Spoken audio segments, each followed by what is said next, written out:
Most players look at Mushy and Shroom and see a support hero. Something passive.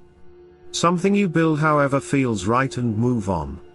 That instinct will cost you, because this hero has a very specific engine underneath the kit, and if you build around the wrong stats, you will never see what Mushy and Shroom is actually capable of.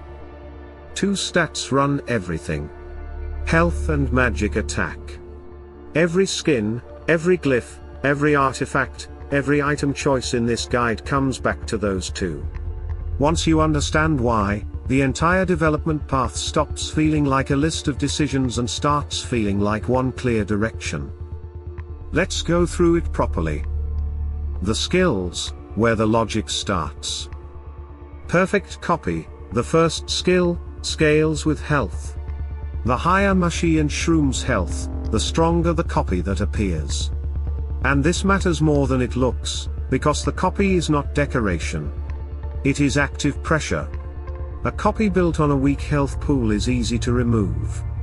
A copy built on a strong one forces the enemy to deal with it seriously, and that changes how they have to play. Wild Growth, the second skill, shifts to magic attack.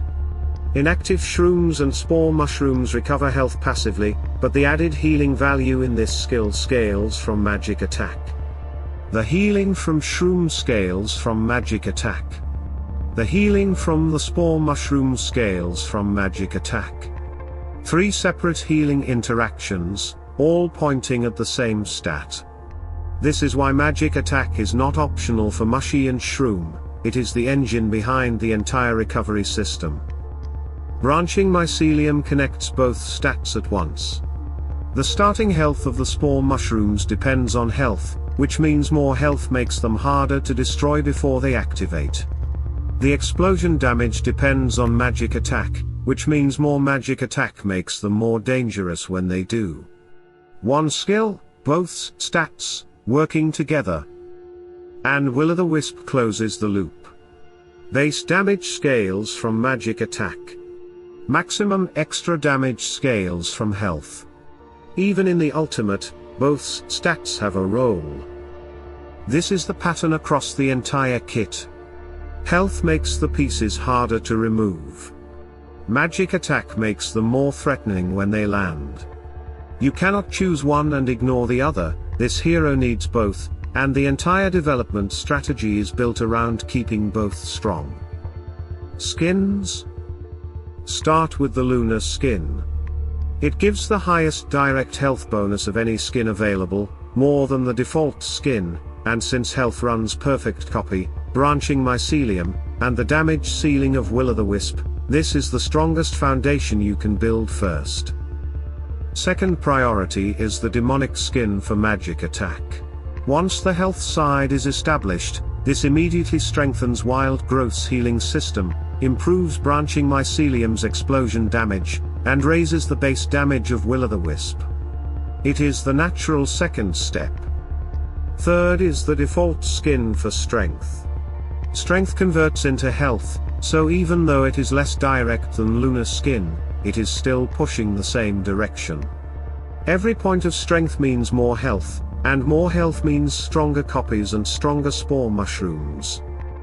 Fourth is the spring skin for magic penetration, useful once the core is built, but not before. And fifth is the cybernetic skin for armor, which has value but does nothing for the mechanics that make this hero dangerous. Skin order, lunar demonic default spring cybernetic. Items. You cannot skip ranks, every rank gets completed eventually. But inside each rank, you control which item you finish first.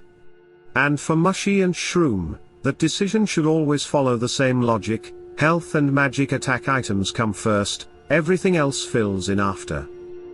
If a rank gives you a choice between an item with strong health or magic attack and an item with magic penetration or a less relevant stat, farm the health or magic attack item first. A good example, Dark Hex gives mostly magic penetration. That is not a first priority for Mushy and Shroom. Leave it for later and build the items that directly strengthen the core stats first.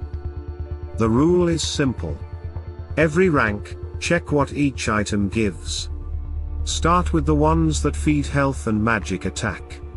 Finish the rank with everything else. Glyphs. 5 glyphs: magic attack, health, strength, magic penetration, and armor. Magic attack first. It improves healing across wild growth, raises explosion damage in branching mycelium, and strengthens the base damage of will-o'-the-wisp. No other glyph touches as many parts of the kit simultaneously. Health second. It strengthens perfect copy, raises the spore mushroom starting health in branching mycelium, and raises the extra damage ceiling of will-o'-the-wisp. The entire pressure side of this hero gets stronger with every point. Strength third, because strength feeds health, and health feeds the kit. It is one step removed from the core, but it is still moving in the right direction. Magic penetration fourth, valuable once the foundation is solid, but not before. Armor last, it helps at the margins, but it does not define or strengthen anything that makes Mushy and Shroom dangerous. Glyph order, magic attack, health, strength, magic penetration, armor. Artifacts. 3 artifacts: Ichor of Perfection, Defender's Covenant, and Ring of Strength. Start with Ring of Strength. Strength converts directly into health, and health is one of the 2 stats running this entire kit. Ring of Strength is essentially a large health investment in artifact form. It is the clearest first choice available. Second is Defender's Covenant. It strengthens Mushy and Shroom's durability, which matters for a hero whose value depends on staying alive long enough for the copies, spores, and healing system to do their work. A hero that dies before the engine builds delivers nothing. Third is Ichor of Perfection. Develop this after the first 2 are established. Artifact order, Ring of Strength, Defender's Covenant, Ichor of Perfection. Ascension. The Ascension path is mostly linear, you will develop the full tree over time. But when a branch choice exists and resources are limited, the answer is straightforward: lean toward the branch that gives health first. After that, strength, then magic attack, then magic penetration, then armor. The logic is the same as everywhere else in this guide. Health and the stats that support health come first. Everything else follows naturally as development continues. Here is what ties all of this together. Mushy and Shroom is not a hero you build by feel. The kit is specific. Health makes the copies stronger, the spores harder to remove, and raises the damage ceiling. Magic attack powers the healing engine, strengthens the explosions, and improves the offensive output. Every upgrade category in this guide is just an expression of those 2 priorities in a different form. The players who build randomly will get a version of Mushy and Shroom that feels inconsistent, sometimes useful, never quite threatening. The players who follow this path will build a version where every part of the kit is working at full strength, the copies are hard to ignore, the spores are dangerous, and the healing system keeps the team alive long enough to let all of it matter. That is the difference. Not luck. Not team composition. Build priority. Which part of Mushy and Shroom are you focusing on first, and has this hero been delivering for you so far? Drop it in the comments. I want to see where people are in the build. If this guide helped, leave a like, subscribe, and turn on notifications. More hero breakdowns are coming and you do not want to start the next one behind. Salute and friendship.